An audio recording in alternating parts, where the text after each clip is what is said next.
안녕하세요. 닥통 네이버 지식인 상담한의사 고진입니다. 난임에 대한 질문글 올려주셨는데 나이는 38세이고 그런데 난소 나이가 47세로 나왔다고 하셨어요. 그래서 사실은 47세면은 거의 폐경에 가까워져 가는 난소 나이로 보게 되거든요. 그래서 폐경 수치, 그러니까 조기 폐경 수치에 가까우니 시험관을 빨리 진행하면 좋겠다라고 산부인과에서 이제 언급을 들으신 상태고, 이제 이런 부분들에 대해서 난소 기능에 대해서 도움을 줄 수 있는 치료에 대해서 궁금해 하셨어요. 난소 나이가 그러니까 내 나이보다 많이 이제 오버돼 있는 경우거나, 나의 나이 자체가 많아서 난소 기능 저하가 있는 분들 같은 경우에 임신을 위해서 난소 기능을 강화하는 게 굉장히 중요합니다. 임신을 위한 가장 첫 번째 단계가 난자 부분, 정자 부분이 합쳐져서 양질의 수정란이 만들어지고, 이 수정란이 하루하루 지나갈수록 분열이 되면서 자연 임신을 기준으로 하자고 하면은, 그러니까 수정된 후에 일주일 정도가 지나면 일주일 동안 계속 분열 상태를 만들면서 그 다음에 수정란이 착상 환경에 갖춰져 있는 내막 근처 도달하게 됐을 경우에 착상이 되면서 임신이 되게 되는 건데요.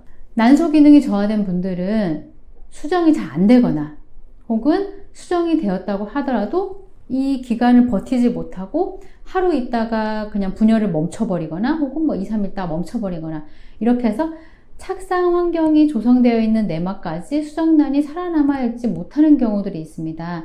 그래서 임신이 어려운 경우도 있기 때문에 난소 기능이 저하된 분들 같은 경우에는 난자질을 높이는 부분이랑 난포 성장 기능을 회복하는 게 상당히 중요합니다.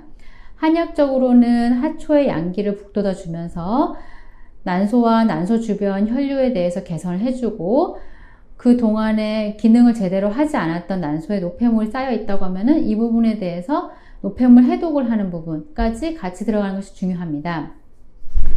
난작 채취가 하나만 되더라도 혹은 자연주기라고 하면은 나의 자연 임신 준비할 때 배란이 하나만 된다고 하더라도 이 부분이 양질의 수정란을 만들어져 있다고 하면은 임신에 대한 가능성이 높아지기 때문입니다.